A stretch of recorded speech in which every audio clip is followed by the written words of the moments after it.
இயேசுவின் மரணம். இப்பொழுது என் ஆத்துமா கலங்குகிறது. நான் என்ன சொல்லுவேன்?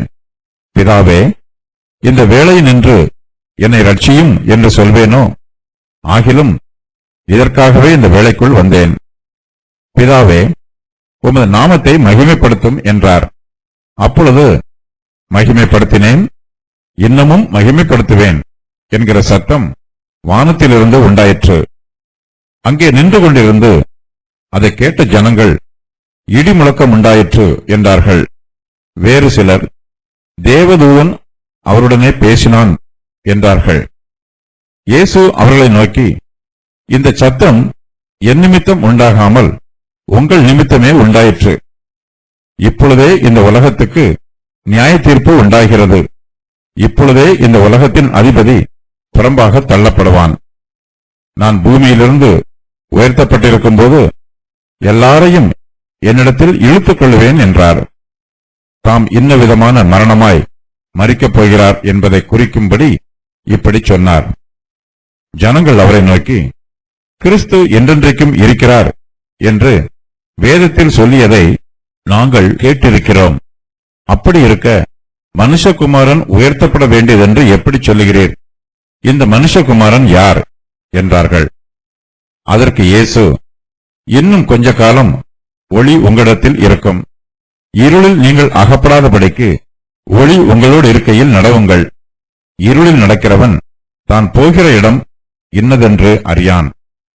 ஒளி உங்களோடு இருக்கையில் நீங்கள் ஒளியின் பிள்ளைகள் ஆகும்படிக்கு ஒளியினிடத்தில் விசுவாசமாயிருங்கள் என்றார். இவைகளை இயேசு சொல்லி அவர்களை விட்டு மறைந்தார். என் ஆத்துமா கலங்குகிறது. இப்பொழுது என் ஆத்துமா கலங்குகிறது. நான் என்ன சொல்லுவேன்? பிதாவே, இந்த வேளையில் நின்று என்னை ரட்சியும் என்று சொல்வேனோ? ஆகிலும் இதற்காகவே இந்த வேளைக்குள் வந்தேன். இயேசு கிறிஸ்துவின் ஆத்துமா கலங்குகிறது. இயேசு கிறிஸ்துவுக்கு இப்போது அவருடைய ஆத்துமா கலங்குகிற காலமாக இருக்கிறது. இந்த சமயத்தில் கிறிஸ்துவானவர் பிதாவினிடத்தில் ஜெபம் பண்ணுகிறார். திரளான ஜனங்கள் இயேசு கிறிஸ்துவை வரவேற்பதற்காக கூடி வந்திருக்கிறார்கள். கிரேக்கரும் அவரை பார்ப்பதற்கு வந்திருக்கிறார்கள். இயேசு கிறிஸ்துவின் நாமம் அதிகமாய் பிரஸ்தாபமாகி இருக்கிறது. அவருக்கு அதிக கனமும் மகிமையும் உண்டாயிருக்கிறது. இப்படிப்பட்ட சூழ்நிலையில் என் ஆத்துமா சந்தோஷமாய் இருக்கிறது என்று ஜெபம் பண்ணுவதுதான் வழக்கம். ஆனால் இயேசு கிறிஸ்துவோ என் ஆத்துமா கலங்குகிறது என்று கூறி ஜெபிக்கிறார். இயேசு கிறிஸ்துவின் வாயில் இருந்து இப்படிப்பட்ட வார்த்தை வருவது எல்லோருக்கும் ஆச்சரியமாக இருந்திருக்கும். சந்தோஷமான சூழ்நிலைகளுக்கு மத்தியில் இயேசுவோ ஆத்துமா கலங்குகிறது என்று கூறுகிறார். சில சமயங்களில் ஆத்மாவுக்கு அதிக சந்தோஷம் உண்டாகும் போது அதை தொடர்ந்து கலக்கமும் உண்டாகலாம். இயேசு கிறிஸ்துவின் பாடுகள் சமீபமாக வந்து கொண்டே இருக்கிறது. ஒருவேளை தாம் அனுபவிக்க போகும் பாடுகளை நினைத்து இயேசு கிறிஸ்துவின் ஆத்துமா கலங்க ஆரம்பித்திருக்கலாம். முதல் முறையாக இயேசு கிறிஸ்து தம்முடைய ஆத்துமா கலங்குவதாக இங்கு கூறுகிறார். நம்முடைய ஆத்துமாவின் பாவம் இயேசு கிறிஸ்துவின் ஆத்துமாவை கலங்கச் செய்கிறது. நம்முடைய ஆத்துமாக்களில் உள்ள கலக்கங்களை நீக்க வேண்டும் என்பதற்காக இயேசு கிறிஸ்துவின் ஆத்துமா கலங்குகிறது. இந்த கலக்கம் அவருடைய ஆத்துமாவில் நிரந்தரமாக தங்கி இருக்காது. சிறிது காலம் மட்டுமே அவருடைய ஆத்துமாவில் கலக்கம் இருக்கும். இயேசு கிறிஸ்துவை போலவே நமக்கும் கலக்கங்கள் வரலாம். இந்த கலக்கங்கள் நம்மிடத்தில் நிரந்தரமாக தங்கி இருப்பதில்லை. சிறிது காலம் மாத்திரமே நமக்கு கலக்கம் அனுமதிக்கப்பட்டிருக்கிறது. இயேசு கிறிஸ்து நம்முடைய துக்கத்தை சந்தோஷமாக மாற்றுவார். நம்முடைய கலக்கம் நம்மை விட்டு நீங்கி போகும். நமக்குள் தெய்வீக ஆறுதல் உண்டாகும். இயேசு கிறிஸ்துவின் ஆத்துமா கலங்கும் போது நான் என்ன சொல்லுவேன் என்று பிதாவினிடத்தில் ஜெபம் பண்ணுகிறார். தமக்கு என்ன சொல்லுவது என்று தெரியாதது போல இயேசு கிறிஸ்துவின் வார்த்தை வெளிப்படுகிறது. ஜெபம் பண்ணும் போது எந்த வார்த்தைகளை சொல்லி ஜெபம் பண்ண வேண்டும் என்று தமக்கு தெரியாதது போல இயேசு கிறிஸ்து ஜெபிக்கிறார். இயேசு கிறிஸ்துவின் ஆத்மாவில் ஒரு போராட்டம் உண்டாயிருக்கிறது. தமக்கு நியமிக்கப்பட்டிருக்கும் தெய்வீக ஊழியத்தை பற்றியும் இந்த ஊழியத்தை நிறைவேற்றுவதற்கு அவர் அனுபவிக்க வேண்டிய பாடுகளை பற்றியும் இந்த பாடுகளை அனுபவிக்கும் போது தமக்கு உண்டாகக்கூடிய சரீர வேதனைகளை பற்றியும் இயேசு கிறிஸ்து நினைத்து பார்த்து தம்முடைய ஆத்மாவில் கலங்குகிறார். இயேசு கிறிஸ்துவின் ஊழியமும் அவர் அனுபவிக்க வேண்டிய வேதனை நிறைந்த பாடுகளும் இப்போது அவருடைய ஆத்மாவில் போராடிக் கொண்டிருக்கிறது. இந்த போராட்டத்தின் மத்தியில் தாம் என்ன வார்த்தைகளை சொல்லி தம்முடைய பிதாவிடத்தில் ஜெபிக்க வேண்டும் என்பது தமக்கு தெரியாதது போல நான் என்ன சொல்லுவேன் என்று கேட்கிறார்.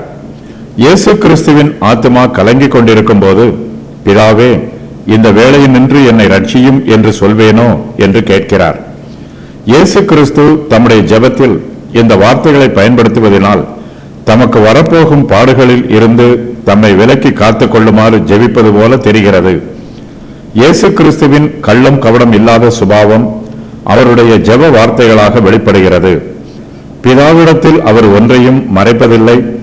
தம்முடைய சரீரத்தின் உணர்வுகள் எப்படி இருக்கிறதோ அதை அப்படியே சிறிதும் மறைக்காமல் பிதாவிடம் ஜெபிக்கிறார். பிதாவே, இந்த வேளையினின்று என்னை ரட்சியும் என்று இயேசு கிறிஸ்து கள்ளம் கபடம் இல்லாமல் ஒரு சிறு பிள்ளையைப் போல பிதாவினிடத்தில் விண்ணப்பம் பண்ணுகிறார். தமக்கு நியமிக்கப்பட்டிருக்கும் எல்லா பாடுகளையும் இயேசு கிறிஸ்து தாமே மனப்பூர்வமாக முன்வந்து தம் மீது சுமந்து கொள்கிறார். ஆனாலும் இந்த பாடுகளிலிருந்து தம்மை ரட்சிக்குமாறு விண்ணப்பம் பண்ணுகிறார். தாம் பாடுகளை அனுபவிப்பது தேவனுடைய சித்தம் என்பதும் அதற்கு தாம் கீழ்ப்படிய வேண்டும் என்பதும் இயேசு கிறிஸ்துவுக்கு தெரியும். ஆனாலும் இந்த பாடுகள் தம்மை நெருங்கி வரும்போது இவற்றில் இருந்து தம்மை ரட்சித்துக் கொள்ளுமாறு இயேசு கிறிஸ்து இந்த பாடுகளுக்கு விரோதமாக ஜெபிக்கிறார். இயேசு கிறிஸ்து பாடுகளை அனுபவிக்கும் வேளையை பற்றி 2 சத்தியங்கள் உள்ளன. அவையாவன, அந்த வேளை நியமிக்கப்பட்டிருக்கிறது. அந்த வேளை மிகவும் சிறிய வேளையாக இருக்கும். 1 மணி நேரம் விரைவில் கடந்து போவது போல இயேசு கிறிஸ்துவின் பாடுகளும் விரைவில் கடந்து போகும். இயேசு கிறிஸ்து பாடுகளை அனுபவிக்கும் போது தமக்கு முன்பாக நியமிக்கப்பட்டிருக்கும் சந்தோஷத்தை அவரால் நோக்கி பார்க்க முடியும். நமக்கு பாடுகள் உண்டாகும் போது அந்த பாடுகளை நாம் பொறுமையோடு சகித்துக் கொள்ளவும், தேவனுடைய சித்தத்திற்கு நாம் பூரணமாக கீழ்ப்படியவும், கிறிஸ்துவானவர் நம்மை பலப்படுத்தவும் வேண்டும் என்று ஜெபிக்க வேண்டும். தம்முடைய பாடுகளை நினைத்து இந்த வேளையினின்று என்னை ரட்சியும் என்று சொல்வேனோ என்று கூறும்போது, இயேசு கிறிஸ்துவுக்கு இந்த பாடுகளை குறித்த பிதாவின் சித்தம் மிகவும் தெளிவாக தெரிந்திருக்கிறது. ஆகிலும் இதற்காகவே இந்த வேளைக்குள் வந்தேன் என்று கூறி ஜெபித்து தாம் பாடுகளை அனுபவிக்க வேண்டியதற்காகவே இந்த பூமிக்கு வந்திருப்பதை இயேசு கிறிஸ்து உறுதி பண்ணுகிறார். இயேசு கிறிஸ்துவின் ஜெபத்தில் அவருடைய கள்ளம் கபடமில்லாத சுபாவம் வார்த்தைகளாக முதலாவது வெளிப்படுகிறது. அதன் பின்பு தேவனுடைய ஞானமும் அன்பும் வெளிப்படுகிறது. தம்முடைய உள்ளத்தில் தாம் அனுபவிக்க போகும் பாடுகளை குறித்து பல்வேறு விதமான எண்ணங்கள் இயேசு கிறிஸ்துவின் இருதயத்தில் உண்டான போதிலும் அவர் தம்முடைய சிந்தையை பிதாவின் சித்தத்திற்கு பூரணமாக ஒப்புக் கொடுக்கிறார். இதற்காகவே இந்த வேளைக்குள் வந்தேன் என்று தாம் பிதாவின் சித்தத்தை செய்வதற்கு ஆயத்தமாக இருப்பதை இயேசு கிறிஸ்து மறுபடியும் உறுதி பண்ணுகிறார். இந்த பாடுகளை நினைத்து இயேசு கிறிஸ்துவினால் அமைதியாக இருக்கவும் முடியவில்லை. இந்த பாடுகளில் இருந்து பிதாவும் குமாரனை ரட்சிக்கவில்லை. பிதாவின் சித்தம் இயேசு கிறிஸ்துவுக்கு தெளிவாக தெரிகிறது. தாம் பிதாவின் சித்தத்திற்கு கீழ்ப்படிவதை நினைத்து இயேசு கிறிஸ்து தம்மை தாமே ஆறுதல் படுத்திக் கொள்கிறார். தமக்கு நியமிக்கப்பட்டிருக்கும் பாடுகள் வழியாக கடந்து செல்ல தம்மை ஒப்புக் கொடுக்கிறார். நம்முடைய ஆவிக்குரிய ஜீவியத்தில் கூட இப்படிப்பட்ட பிரச்சனை மிகுந்த பாடுகள் நிறைந்த இருளான வேளை வரலாம். நம்முடைய சுய சித்தமும் தேவனுடைய சித்தமும் நமக்குள் போராடி கொண்டிருக்கலாம். இப்படிப்பட்ட சூழ்நிலையில் நம்முடைய சுய சித்தத்தை தேவனிடத்தில் தெரியப்படுத்தினாலும் அவருடைய தெய்வீக சித்தத்திற்கு நாம் கீழ்ப்படிய வேண்டும். அவருடைய சித்தம் நிறைவேற நம்மை ஒப்புக் கொடுக்க வேண்டும். வானத்தில் இருந்து சத்தம், பிதாவே, உமது நாமத்தை மகிமைப்படுத்தும் என்றார். அப்பொழுது மகிமைப்படுத்தினேன், இன்னமும் மகிமைப்படுத்துவேன் என்கிற சத்தம் வானத்தில் இருந்து உண்டாயிற்று. தமக்கு பாடுகள் நெருங்கிக் கொண்டிருந்தாலும் இயேசு கிறிஸ்து பிதாவின் நாமத்தை மகிமைப்படுத்த வேண்டும் என்று விரும்புகிறார். பிதாவே, உமது நாமத்தை மகிமைப்படுத்தும் என்று ஜெபிக்கிறார். இயேசு கிறிஸ்துவின் இந்த வாக்கியம் பிதாவே, உமது சித்தம் செய்யப்படுவதாக என்று அறிக்கை செய்வது போல இருக்கிறது. பிதாவின் மகிமையே தேவனுடைய சித்தமாக இருக்கிறது. இயேசு கிறிஸ்து பாடுகளை அனுபவிக்க தம்மை ஒப்புக் கொடுப்பது, அவர் தேவனுடைய சித்தத்திற்கு கீழ்ப்படிவது மாத்திரமல்ல, தம்முடைய பாடுகள் பிதாவின் நாமத்தை மகிமைப்படுத்தும் என்பதையும் அறிந்து இயேசு கிறிஸ்து தமக்கு நியமிக்கப்பட்டிருக்கும் பாடுகளுக்கு தம்மை ஒப்புக் கொடுக்கிறார். பிதாவே, உமது நாமத்தை மகிமைப்படுத்தும் என்று இயேசு கிறிஸ்து கூறுகிற வார்த்தைகளை நாம் ஜெபத்தோடு தியானிக்க வேண்டும். தம்முடைய பாடுகளையும் பிதாவின் சித்தத்தையும் பிதாவின் மகிமையையும் இயேசு கிறிஸ்து இங்கு இணைக்கிறார்.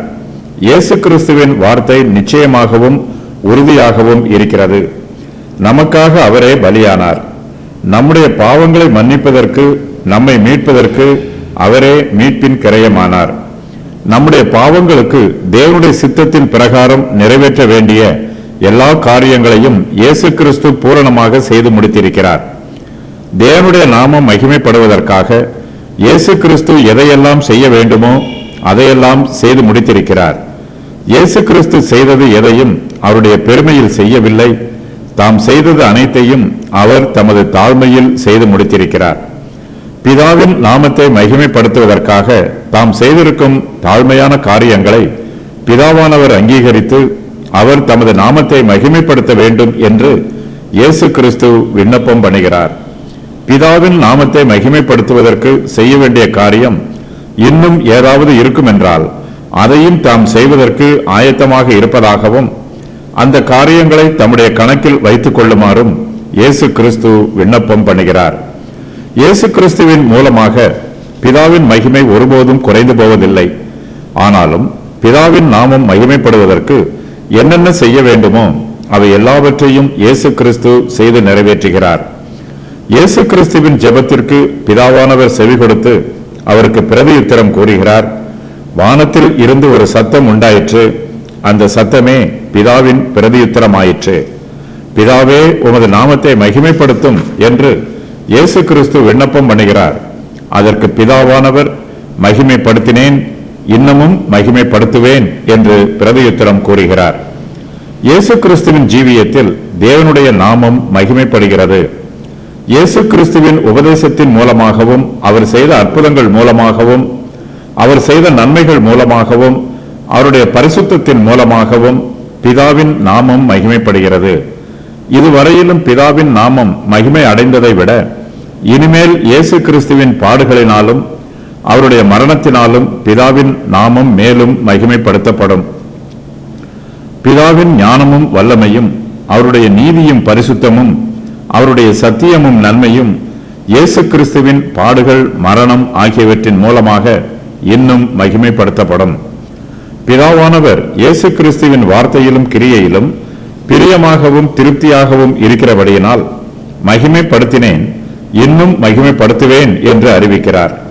தம்முடைய நாமத்தை மகிமைப்படுத்துவதற்காக தேவனானவர் இயேசு கிறிஸ்துவின் மூலமாக அற்புதமான காரியங்களை செய்து நிறைவேற்றி இருக்கிறார், இன்னும் செய்ய போகிறார்.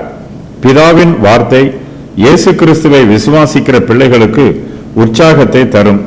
ஏனெனில் பிதாவின் நாம மகிமைக்காக குமாரனானவர் இன்னும் அற்புதங்களையும் அடையாளங்களையும் செய்ய போகிறார். அவற்றின் மூலமாக தம்முடைய வசனங்களை நமக்கு உறுதி பண்ண போகிறார். தேவனுடைய நாமம் எப்போதும் மகிமையுள்ளதாகவே இருக்கும். இடி முழக்கம் உண்டாயிற்று.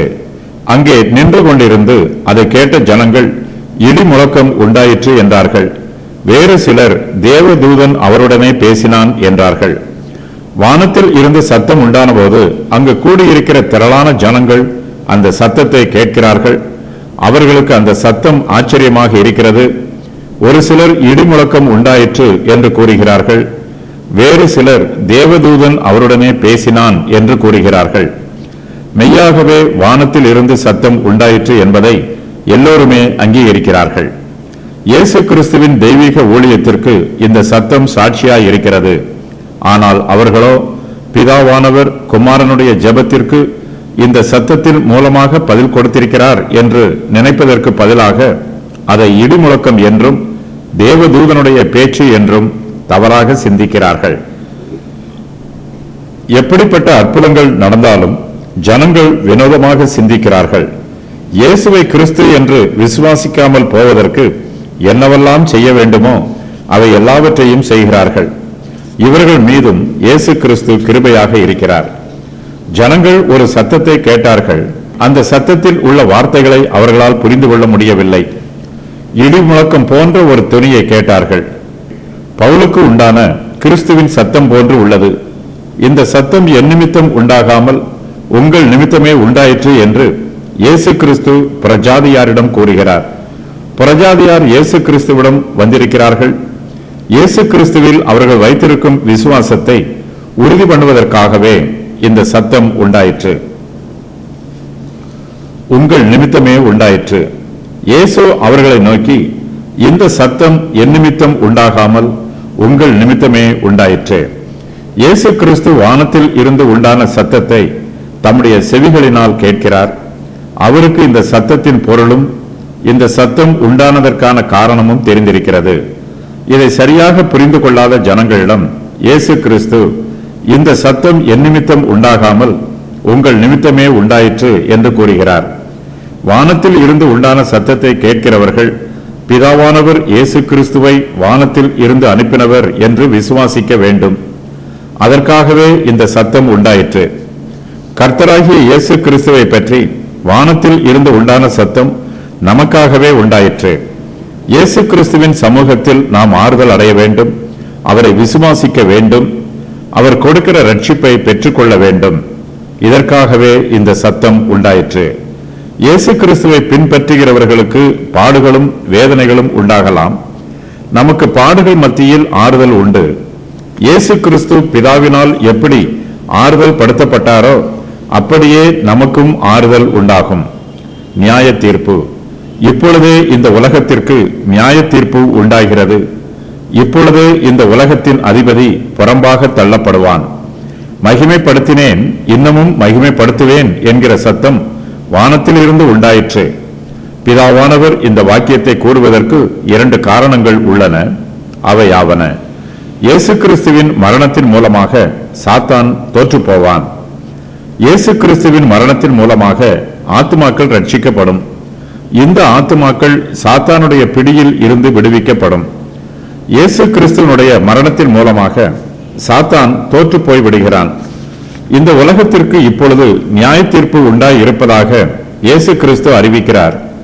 இந்த நியாய தீர்ப்பை பற்றி இயேசு கிறிஸ்து அறிவிக்கும் போது ஆவிக்குரிய யுத்தத்தில் தேவனுடைய வல்லமைக்கு கிடைத்த தெய்வீக வெற்றியை பிரகடனப்படுத்துவது போல அறிவிக்கிறார். இயேசு கிறிஸ்துவின் மூலமாக அனுக்கிரக வருஷம் இப்போது உண்டாயிருக்கிறது. மனுக்குலத்தின் பாவங்களுக்காக இயேசு கிறிஸ்து சிலுவையில் மரித்து அவர்களுக்கு ரட்சிப்பை வாய்க்க பண்ண வேண்டும் என்பது தேவனுடைய ஆதீனத்தில் ஏற்கனவே திட்டமிடப்பட்டிருக்கிறது. அந்த ரட்சிப்பின் வருஷம் இப்போது வந்திருக்கிறது. தமக்கு நியமிக்கப்பட்டிருக்கும் தேவனுடைய ஊழியத்தை இயேசு கிறிஸ்து நிறைவேற்ற போகும் காலம் நெருங்கி வந்திருக்கிறது. இது ஒரு ஆவிக்குரிய யுத்தம். இந்த யுத்தத்தில் சாத்தானும் அவனுடைய அந்தகார சக்திகளும் தேவனுக்கு விரோதமாக யுத்தம் பண்ணுகின்றன. இந்த யுத்தத்தில் சாத்தானும் அவனுடைய சேனையும் தோற்று ஓடிப்போவார்கள். தேவனுக்கு ஜெயமும் மகிமையும் உண்டாகும். இயேசு கிறிஸ்து இந்த உலகத்திற்கு உண்டாக போகிற நியாய தீர்ப்பை பற்றி குறிப்பிடும் போது அதில் 3 காரியங்கள் இடம்பெற்றிருக்கின்றன. அவையாவன: இந்த உலகத்திற்கு இப்பொழுதே நியாய தீர்ப்பு உண்டாயிருக்கிறது. இந்த நியாய தீர்ப்பின் மூலமாக இயேசு கிறிஸ்துவை விசுவாசிக்கிறவர்கள் நீதிமான்களாக நியாயம் தீர்க்கப்படுவார்கள். யூதர்கள் மாத்திரம் என்று இல்லாமல் புறஜாதியாரும் நீதிமான்களாக தீர்க்கப்படுவார்கள். சாத்தானுடைய அந்தகார வல்லமைகள் இந்த நியாய தீர்ப்பின் மூலமாக அதம் பண்ணப்படும். இயேசு கிறிஸ்து இந்த உலகத்திற்கு உண்டாக போகும் நியாய தீர்ப்பை பற்றி கூறும்போது அது இப்பொழுதே உண்டாயிருக்கிறது என்று கூறுகிறார். இந்த வாக்கியம் மருத்துவ உலகத்தில் பயன்படுத்தப்படும் வாக்கியத்தை போல உள்ளது. அதன் பிரகாரம் இந்த உலகம் ஒரு முக்கியமான காலகட்டத்திற்கு வந்திருக்கிறது. இந்த உலகத்தில் உள்ள வியாதிகளுக்கும் வேதனைகளுக்கும் சிகிச்சை நடைபெறப் போகிறது. சிகிச்சையின் முடிவில் வியாதி குணமடைந்து ஜீவன் உண்டாகலாம், அல்லது வியாதி முற்றி போய் ஜீவனே போய்விடலாம். இது போன்ற சூழ்நிலை இருப்பதினால் உலகத்திற்கு நியாய தீர்ப்பு உண்டாவது மனுக்குலத்தை வெகுவாக பாதிக்கும். நியாய தீர்ப்பு இந்த உலகத்திற்குள் ஏற்கனவே பிரவேசித்திருக்கிறது. இயேசு கிறிஸ்துவின் மரணமே இந்த உலகத்திற்கு நியாய தீர்ப்பு ஆகும். முதலாவது, இந்த உலகத்தில் உள்ள கேடுகள் எல்லாம் இயேசுவின் மரணத்தினால் வெளியரங்கமாகும். நன்மையில் இருந்து தீமை வேறு பிரிக்கப்படும், பரிசுத்தத்தில் இருந்து பாவம் விலக்கி வைக்கப்படும், மனுஷருடைய சுபாவங்கள் எல்லாம் வெளியரங்கமாக தெரியும், ஒளிவு மறைவு எதுவும் இருக்காது. இந்த உலகம் நியாயம் தீர்க்கப்படும் போது இயேசு கிறிஸ்துவின் சிலுவை மரணத்தின் அடிப்படையில் இந்த உலகத்தில் உள்ள மனுஷர் எல்லோரும் நியாயம் தீர்க்கப்படுவார்கள். இயேசு கிறிஸ்துவின் சிலுவையின் மீது அவர்களுக்கு எப்படி தொடர்பு இருக்கிறது என்பதை அடிப்படையாக வைத்து மனுஷருடைய சுபாவங்கள் நியாயம் தீர்க்கப்படும். இயேசு கிறிஸ்துவின் மரணத்தை குறித்து ஜனங்கள் என்ன நினைக்கிறார்கள் என்பதை ஆதாரமாக வைத்தே அவர்கள் நியாயம் விசாரிக்கப்படுவார்கள். இந்த உலகம் துன்மார்க்கமாக இருக்கிறது, தேவனோ நீதி உள்ளவராக இருக்கிறார். இயேசுவின் சிலை மரணம் பரிசுத்தமான தேவனுக்கும் அசுத்தமான உலகத்திற்கும் நடுவிலே நடைபெறுகிறது. இயேசு கிறிஸ்துவனுடைய மரணத்தின் மூலமாக இந்த உலகம் நியாயம் தீர்க்கப்படும் போது யூதர்கள் மட்டுமல்லாமல் புறஜாதியாரும் நியாயம் தீர்க்கப்படுவார்கள். இயேசு கிறிஸ்துவின் மரணத்தை தங்களுடைய ரட்சிப்புக்காக பயன்படுத்திக் கொள்கிறவர்கள் நீதிமான்களாக தீர்க்கப்படுவார்கள். மற்றவர்கள் யூதர்களாக இருந்தாலும் புறஜாதியாராக இருந்தாலும் அவர்கள் அநீதி உள்ளவர்களாகவும் ஆக்கினைக்கு உட்பட்டவர்களாகவும் நியாயம் தீர்க்கப்படுவார்கள். இயேசு கிறிஸ்துவின் சிலுவை மரணத்தின் மூலமாக ஜனங்கள் நியாயம் தீர்க்கப்படும் போது இயேசு கிறிஸ்துவை தேவனுடைய குமாரனாகவும் தங்களுடைய ஆத்தும இரட்சகராகவும் விசுவாசித்து ஏற்றுக்கொள்கிறவர்கள் நீதிமான்கள் ஆக்கப்படுவார்கள். இயேசு கிறிஸ்துவின் மரணத்தினால் இந்த உலகம் நியாயம் தீர்க்கப்படும் போது அந்தகார வல்லமைகள் எல்லாம் ஆக்கினைக்கு உட்படுத்தப்படும். இந்த உலகத்தின் அதிபதி நியாயம் தீர்க்கப்படுவான். சாத்தானுடைய உலகம் அந்தகார உலகமாக இருக்கும். அதில் அந்தகாரத்தின் வல்லமைகள் ஆளுகை செய்யும். சாத்தானும் அவனுடைய தூதர்களும் அவனுடைய ஆளுகையும் ஆக்கினைக்கு உட்படுத்தப்படும். இந்த உலகத்தை இயேசு கிறிஸ்துவே நியாயம் தீர்க்கப் போகிறவர். உலகத்தை நியாயம் தீர்க்கும் பொறுப்பு சாத்தானிடம் ஒப்புக் கொடுக்கப்படவில்லை. சாத்தான் நியாயம் தீர்க்கப்படுவான், ஆக்கினைக்கு உட்படுத்தப்படுவான். இந்த உலகத்தின் அதிபதியாகிய சாத்தான் புறம்பாக தள்ளப்படுவான். சாத்தான் உலகத்து மனுஷர்களை இப்பிரபஞ்சத்தின் காரியங்களினால் ஆளுகை செய்கிறான். ஆகையினால் இவன் உலகத்தின் அதிபதி என்று அழைக்கப்படுகிறான். இயேசு கிறிஸ்து கல்வாரி சிலுவையில் மரிப்பதன் மூலமாக உலகத்தின் அதிபதி புறம்பாக தள்ளப்படுவான். அவன் எப்போதுமே தள்ளப்பட்டவன்தான். தம்முடைய மரணத்தின் மூலமாக இயேசு கிறிஸ்து இந்த உலகத்தையும் உலகத்தில் உள்ள மனுஷரையும் தேவனோடு ஒப்புரவாக்குகிறார். மரணத்தின் வல்லமையை முறித்து போடுகிறார். சாத்தான் அழிக்கிறவனாக இருக்கிறான். இயேசு அவனை நியாயம் தீர்த்து அவனை புறம்பே தள்ளி போடுகிறார். இயேசு கிறிஸ்து தம்முடைய சிலுவை உபதேசத்தின் மூலமாக இந்த உலகத்தை தேவனிடத்திற்கு வழிநடத்துகிறார். பாவத்தின் வல்லமையை முறித்து போடுகிறார். சாத்தான் வஞ்சிக்கிறவனாக அவனை நியாயம் தீர்த்து இருக்கிறார். இயேசு அவனை அவியாத அக்கினி கடலிலே தள்ளிவிடுகிறார். சாத்தான் மீது தாம் பெற்றுள்ள வெற்றியை இயேசு கிறிஸ்து இங்கு நிச்சயமான வார்த்தைகளினாலும் உறுதியான வார்த்தைகளினாலும் வெளிப்படுத்துகிறார். இயேசு கிறிஸ்து தம்முடைய மரணத்திற்கு தம்மை ஒப்புக் கொடுக்கும் போதே சாத்தான் மீது அவர் வெற்றி பெற்று விடுகிறார். இன்ன விதமான மரணம்! நான் பூமியில் இருந்து உயர்த்தப்பட்டிருக்கும் போது எல்லோரையும் என்னிடத்தில் எடுத்துக்கொள்வேன் என்றார். தாம் என்ன விதமான மரணமாய் மரிக்கப் போகிறார் என்பதை குறிக்கும்படி இப்படி சொன்னார். பிதாவே, உமது நாமத்தை மகிமைப்படுத்தும் என்று இயேசு கிறிஸ்து ஜெபம் பண்ணிய போது மகிமைப்படுத்தினேன், இன்னமும் மகிமைப்படுத்துவேன் என்கிற சத்தம் வானத்தில் இருந்து உண்டாயிற்று. பிதாவாகிய தேவன் தம்முடைய நாமத்தை மகிமைப்படுத்துகிறார். தேவனுடைய நாமம் இரண்டு விதங்களில் மகிமைப்படுகிறது. அவையாவன, இயேசு கிறிஸ்துவின் மரணத்தின் மூலமாக சாத்தான் ஜெயிக்கப்படுவான். இயேசு கிறிஸ்துவின் மரணத்தின் மூலமாக ஆத்துமாக்கள் ரட்சிக்கப்படும். சாத்தான் புறம்பே தள்ளப்படுவான். இயேசு கிறிஸ்து பூமியில் இருந்து உயர்த்தப்பட்டிருக்கும் போது எல்லோரையும் தம்மிடத்தில் இழுத்துக் கொள்ளுவார். யூதர்களை மாத்திரம் என்று மட்டுப்படுத்தாமல் புறஜாதியாரையும் தம்மிடத்தில் இழுத்துக் கொள்வார். ஓர் ஆத்துமா ரட்சிக்கப்படும் போது இயேசு கிறிஸ்து தாமே எல்லாவற்றிற்கும் எல்லாமுமாக இருக்கிறார். கிறிஸ்து தாமே ஆத்துமாக்களை தம்மிடத்தில் இழுத்துக் கொள்கிறவர். பலவந்தத்தினால் அவர் யாரையும் இழுத்துக் கொள்வதில்லை. இயேசு கிறிஸ்து யாரையும் தம்மிடத்தில் வருமாறு கட்டாயப்படுத்துவதில்லை.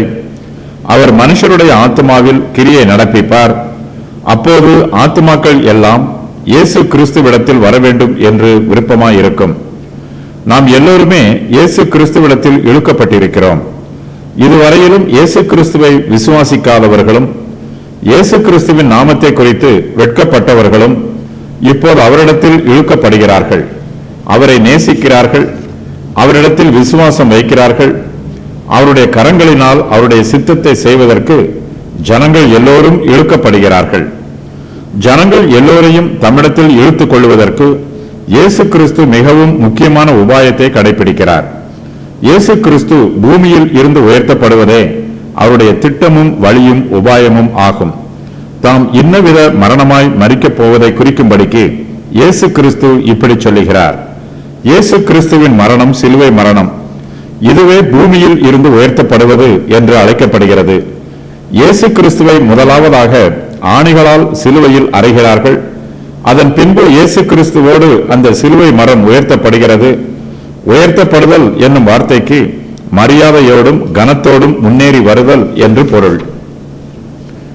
நான் பூமியில் இருந்து உயர்த்தப்பட்டிருக்கும் போது என்று இயேசு கிறிஸ்து கூறும்போது அவர் தம்முடைய பாடுகளை மகிமையாகவே நோக்கி பார்க்கிறார்.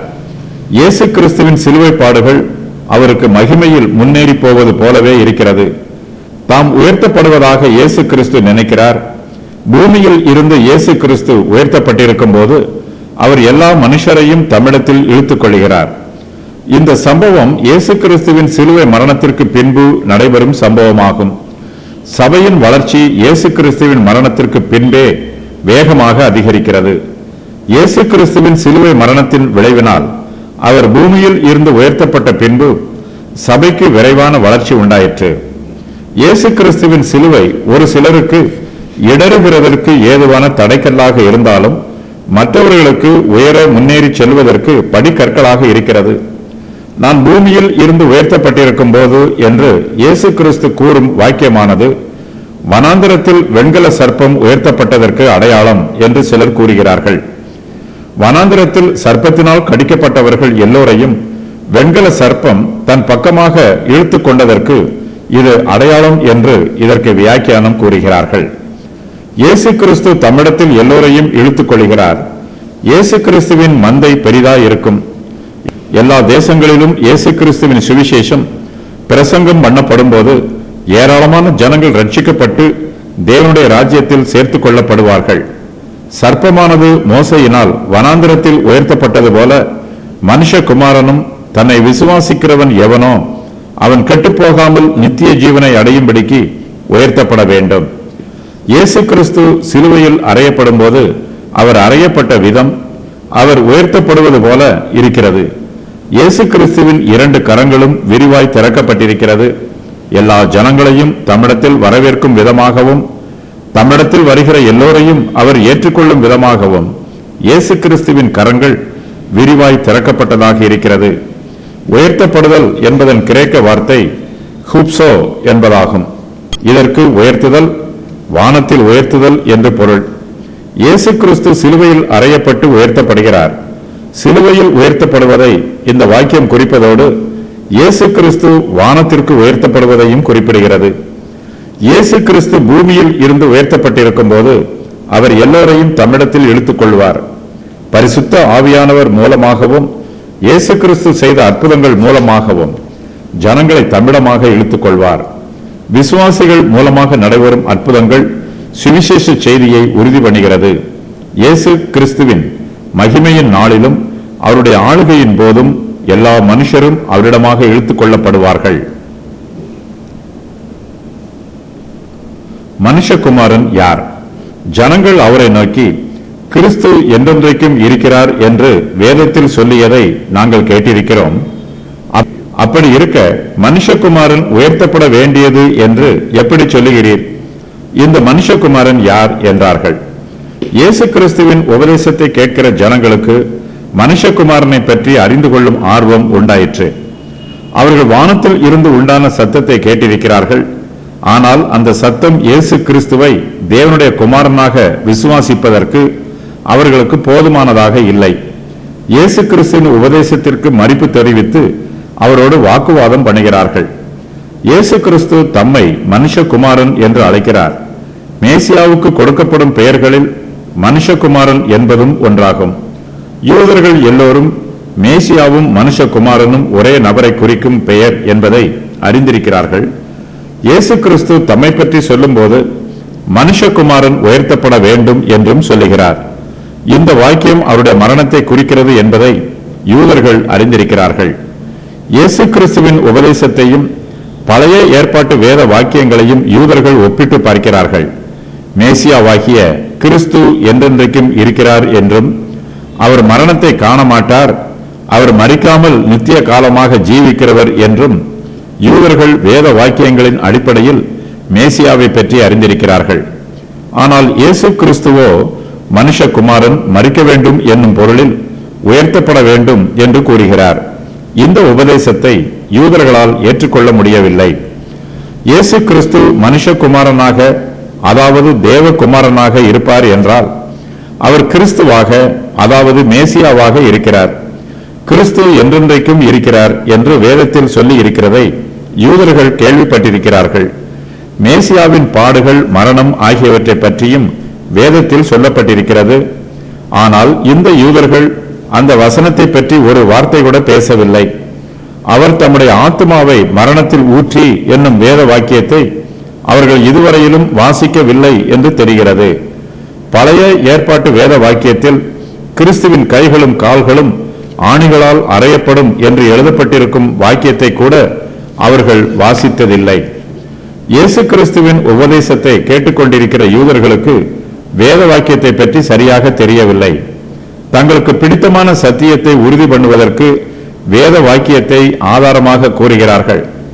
ஒரு சத்தியத்தை தங்களுக்கு விசுவாசிக்க பிடிக்கவில்லை என்றால் வேத வாக்கியத்தில் அதை பற்றி எழுதப்பட்டிருக்கும் வசனத்தை பேசாமலேயே விட்டு விடுகிறார்கள். ஆகையினால் மனுஷகுமாரன் உயர்த்தப்பட வேண்டியது என்னும் வேத வாக்கியம் அவர்களுக்கு வினோதமாக தெரிகிறது. இயேசு கிறிஸ்து மனுஷகுமாரனுடைய பாடுகளை பற்றியும் மரணத்தை பற்றியும் பேசும்போது யூதர்கள் அதற்கு எதிர்ப்பு தெரிவிக்கிறார்கள். அதே வேளையில் மனுஷகுமாரன் மகிமைப்படும்படியான வேளை வந்தது என்று பேசும்போது யூதர்கள் ஒன்றுமே சொல்லவில்லை. இயேசு கிறிஸ்துவின் உபதேசம் கெட்டுப்போகிறவர்களுக்கு பைத்தியமாக இருக்கிறது.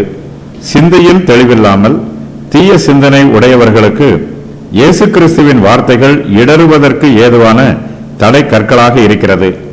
அவர்கள் இயேசு கிறிஸ்துவிடம் இந்த மனுஷகுமாரன் யார் என்று கேட்கிறார்கள். மேலும் மனுஷகுமாரன் உயர்த்தப்பட வேண்டியது, அதாவது மனுஷகுமாரன் மரிக்க வேண்டும் என்று ஏன் சொல்லுகிறீர் என்றும் இயேசு கிறிஸ்துவிடம் கேட்கிறார்கள். கிறிஸ்து மரிக்க மாட்டார், என்றென்றைக்கும் இருக்கிறார் என்பதுதான் வேதத்தின் உபதேசம் என்றும், அவர் மரித்து போனார் என்றால் அவர் எவ்வாறு கிறிஸ்துவாக இருக்க முடியும் என்றும் இவர்கள் இயேசுவிடம் விவாதம் பண்ணுகிறார்கள். பாடுகளை அனுபவிக்கிற கிறிஸ்துவை அங்கீகரிப்பதை விட அப்படிப்பட்ட கிறிஸ்து தங்களுக்கு தேவையே இல்லை என்னும் முடிவுக்கு இந்த யூதர்கள் வந்துவிடுகிறார்கள். ஒளியிலே நடவுங்கள்.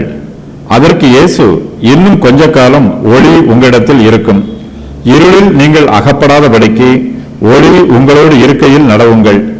இருளில் நடக்கிறவன் தான் போகிற இடம் இன்னதென்று அறியான். யூதர்கள் மேசியாவை பற்றி தங்களுக்கு இஷ்டமானபடி எதிர்பார்க்கிறார்கள். வேத வாக்கியத்தின் ஒரு பகுதியை மாத்திரம் பிடித்துக் கொண்டு மற்றொரு பகுதியை பற்றி பேசாமல் கிறிஸ்து இப்படித்தான் இருப்பார் என்று விவாதம் பண்ணுகிறார்கள். அவர்களுக்கு இயேசு கிறிஸ்து தொடர்ந்து உபதேசம் பண்ணுகிறார். மனுஷன் மரித்து போகிறான், அதே வேளையில் அவன் நித்திய காலமாகவும் ஜீவிக்கிறான். அதுபோலவே மனுஷகுமாரனும் மரித்து போகிறார், அவர் என்றென்றைக்கும் இருக்கிறார். யூதர்கள் இந்த சத்தியத்தை விசுவாசிக்க வேண்டும். அவர்களுக்கு கிடைத்திருக்கும் இந்த வாய்ப்பை பயன்படுத்தி பகலில் நடக்கிறவர்கள் போல வெளிச்சத்தில் நடக்க வேண்டும். இன்னும் கொஞ்ச காலம் ஒளி அவர்களிடத்தில் இருக்கும், இருளில் நீங்கள் அகப்படாதபடிக்கு ஒளி உங்களோடு இருக்கையில் நடவுங்கள் என்று இயேசு கிறிஸ்து அவர்களிடம் கூறுகிறார். இயேசு கிறிஸ்து மனுஷருடைய ஆத்துமாக்களை குறித்தும் அவர்களுடைய நன்மையை குறித்தும் மிகுந்த கரிசனையோடு இருக்கிறார். ஆனால் ஜனங்களுக்கோ இயேசு கிறிஸ்துவின் அன்பும் கரிசனையும் புரியவில்லை. அவருக்கு ஆதரவு கொடுப்பதற்கு பதிலாக அவருக்கு விரோதமாக எதிர்த்து நிற்கிறார்கள். எதிர் பேசுகிறவர்கள் சத்தியத்தை அறியும்படி அவர்களுக்கு சாந்தமாய் உபதேசிக்க வேண்டும். இயேசு கிறிஸ்து அவர்களுக்கு சாந்தமாய் உபதேசம் பண்ணுகிறார். இயேசு கிறிஸ்துவும் அவருடைய சுவிசேஷமும் இப்போது யூதர்கள் மத்தியில் பிரத்யட்சமாக இருக்கிறது.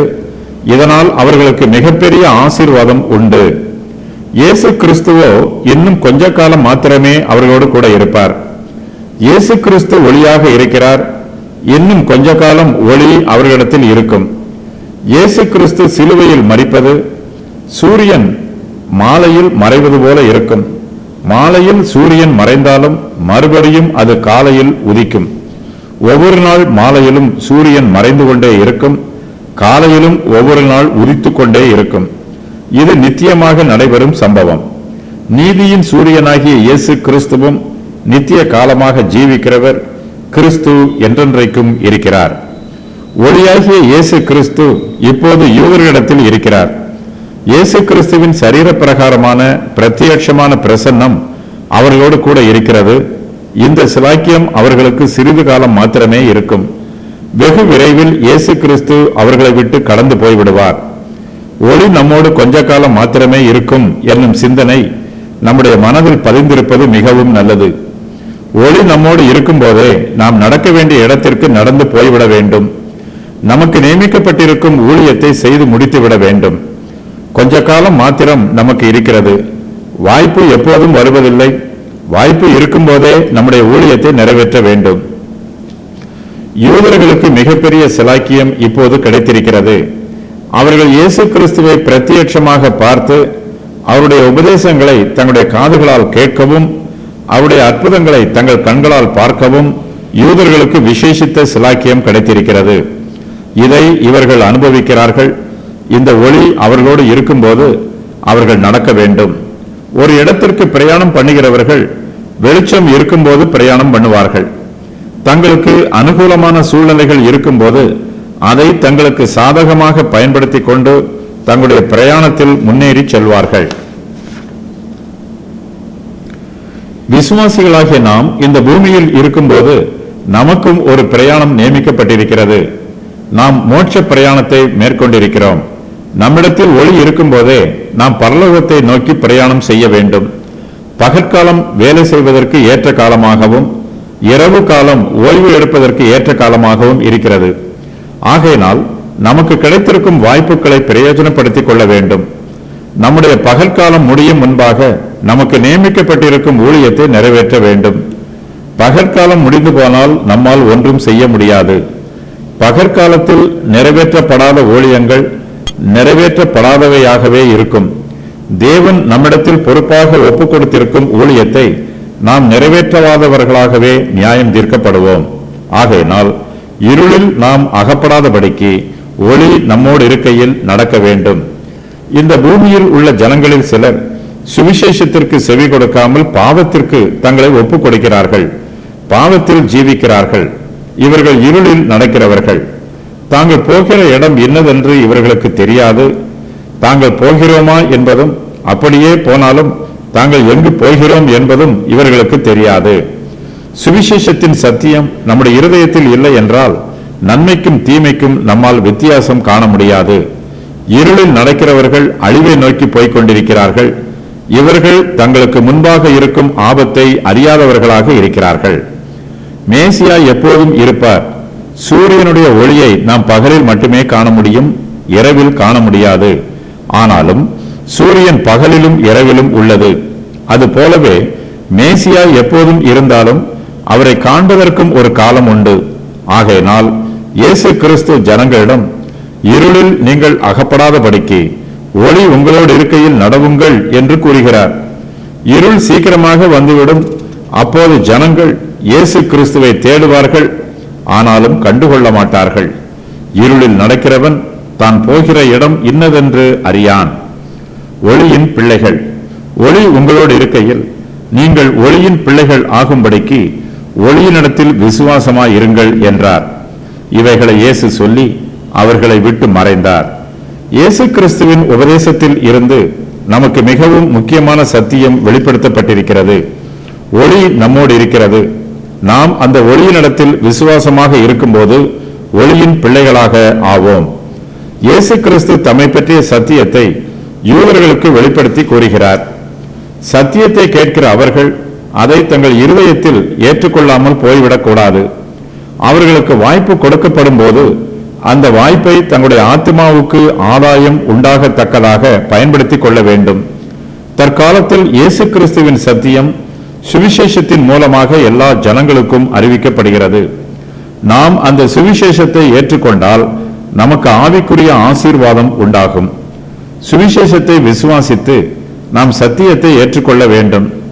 இயேசு கிறிஸ்துவின் வார்த்தை நம்முடைய கண்களுக்கு வெளிச்சமாய் இருக்கிறது, நம்முடைய கால்களுக்கு தீபமாய் இருக்கிறது.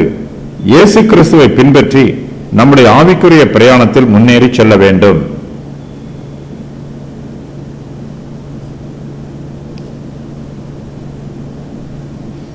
நம்மிடத்தில் ஒளி இருக்கும் போதுதான் நம்மால் பிரயாணம் பண்ண முடியும்.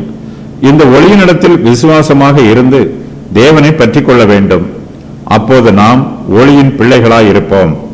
தேவன் நம்முடைய பிதாவாக இருப்பார்.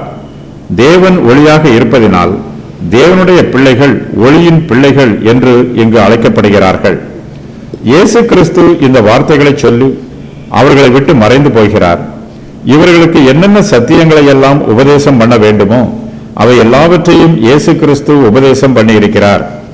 இதற்கு மேல் அவர்களுக்கு உபதேசம் பண்ண வேண்டிய தேவை இல்லை என்று இயேசு தீர்மானித்திருக்கிறார். இயேசு கிறிஸ்துவின் சத்திய வசனங்களை அவர்கள் தியானித்து பார்த்து தங்களுடைய இருதயத்தில் உணர்த்தப்பட்டு இயேசுவை கிறிஸ்துவாகவும் தேவனுடைய குமாரனாகவும் அங்கீகரிக்க வேண்டும். இயேசு கிறிஸ்து இவர்களோடு இதற்கு மேல் விவாதம் பண்ண விரும்பவில்லை. அவர் வாக்குவாதம் பண்ணுகிறவர் அல்ல. இயேசு கிறிஸ்து அவர்களை விட்டு மறைந்து போகும்போது தேவனுடைய கிருபையும் அவர்களை விட்டு மறைந்து போகிறது. இயேசு கிறிஸ்து தம்முடைய ஜீவனையும் குறித்து கவனமாய் இருக்கிறார். ஏற்ற வேளை வருவதற்கு முன்பாக அவர் மரித்து போக ஆயத்தமாய் இல்லை. யூத ஜனங்கள் இயேசு கிறிஸ்துவின் உபதேசத்தை கேட்டு அவர் மீது கோபமாக இருக்கிறார்கள். அவரை கொலை செய்து போட வேண்டும் என்று வகை தேடுகிறார்கள். ஆகையினால் இயேசு கிறிஸ்து அவர்களுடைய துன்மார்க்கமான சிந்தனைகளுக்கு இடம் கொடுக்காமல் அந்த இடத்தை விட்டு மறைந்து போய்விடுகிறார்.